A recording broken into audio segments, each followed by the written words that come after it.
ఉద్యోగుల నూతన ఆరోగ్య పథకం న్యూ ఈహెచ్ఎస్ పై ప్రభుత్వం ఇంకా ఒక స్పష్టతకు రాలేకపోతుంది. ఎందుకంటే తాజాగా దీనిపై ప్రభుత్వ ప్రధాన కార్యదర్శి రామకృష్ణారావు వైద్య ఆరోగ్య శాఖ ఉన్నతాధికారులతో సమీక్ష జరిపారు. కొత్త ఈహెచ్ఎస్ ఉద్యోగుల వాటా ఎంత ఉండాలి అన్నదానిపై వైద్య ఆరోగ్య శాఖ 2 ప్రతిపాదనలు సిద్ధం చేసింది. మొదటిది ఏంటా అని చూస్తే, మొదటి ప్రతిపాదన కింద ఉద్యోగుల మూల వేతనం నుంచి 1% తీసుకుంటారు.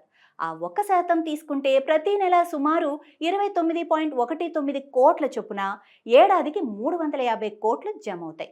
ఈ మొత్తానికి ప్రభుత్వం మరో 250 కోట్లు జమ చేస్తే మొత్తంగా 600 కోట్లు అవుతుందని అంచనా వేశారు.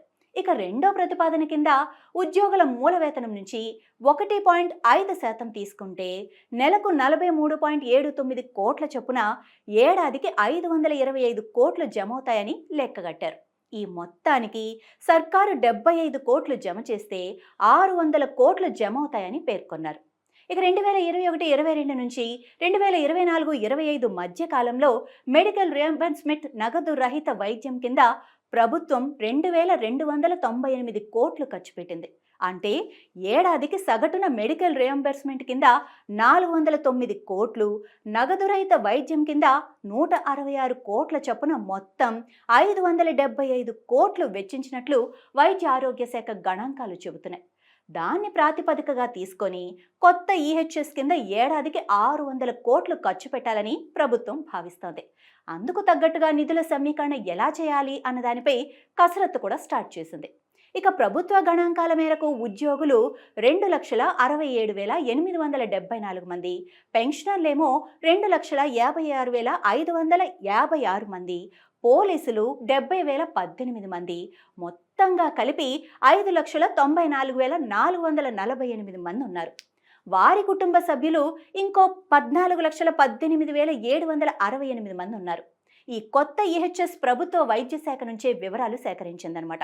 ఇంకా ఉద్యోగ సంఘాలతో చర్చలు కూడా జరపలేదు. గతంలో ఉద్యోగ సంఘాలు తమ వాటా కింద 1% ఇస్తామని సర్కారుకు లేఖలు రాశాయి. కాగా ఆంధ్రప్రదేశ్, తమిళనాడు, కేరళ తాజా ఈహెచ్ఎస్ అమలు విధానాన్ని ప్రభుత్వం అధ్యయనం చేసింది.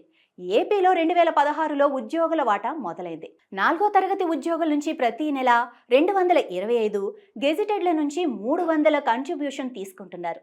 వైద్య సేవలపై పరిమితి లేదు. ప్రస్తుతం తెలంగాణలో నగదు రహిత వైద్యం కింద ఖర్చంతా ప్రభుత్వమే భరిస్తూ ఉండగా ఉద్యోగుల నుంచి కంట్రిబ్యూషన్ తీసుకోవటం లేదు. ఉద్యోగుల మూల వేతనం నుంచి ఆరోగ్య పథకానికి ఎంత చెల్లిస్తారో అంత మొత్తాన్ని సర్కారు తమ వంతు వాటా కింద చెల్లించాలి. మూల వేతనం నుంచి 1% మాత్రమే చెల్లించేందుకు ఉద్యోగులు సిద్ధంగా ఉన్నారు. ఉద్యోగులు పెన్షనర్లకు అపరిమిత నగదు రహిత వైద్య సేవలు అందించాలని డిమాండ్ చేస్తున్నారు. మరి ఐకేపీ, ఆశా, అంగన్వాడీ టీచర్లు, సెర్చ్లతో పాటు కాంట్రాక్టు, అవుట్సోర్సింగ్ ఉద్యోగులు మరో 3 లక్షల మంది సైతం వాటా చెల్లించేందుకు సిద్ధంగా ఉన్నారు. కొత్త ఈహెచ్ఎస్ విధి విధానాలపై ప్రభుత్వం ఉద్యోగ సంఘాలతో చర్చలు జరిపి వెంటనే అమలు చేయాలని కూడా వాళ్ళంతా కోరుకుంటున్నారు.